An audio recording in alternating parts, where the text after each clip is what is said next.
Aramina, umaasang hindi maapektuhan ang pagkakaibigan nila ni Vic Soto dahil sa pagsanib niya sa kalaban ni Vico Soto sa politika.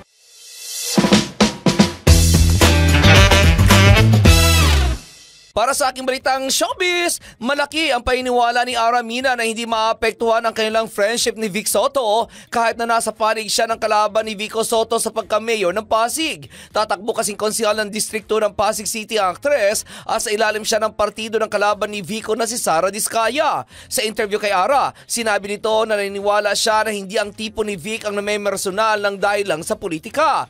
Matalinong tao umano si Vic at alam niya na maiintindihan nito na lahat ng tao ay may preference sa politika. Samantala, hindi naman daw niya personal na kilala ang anak nitong si Vico kaya wala siyang masasabi tungkol dito. Una rito, sinabi ni Ara na ipinagpaliban muna nila ng kanyang mister ang kanyang pagbubuntis dahil sa pagtakbo niya sa politika.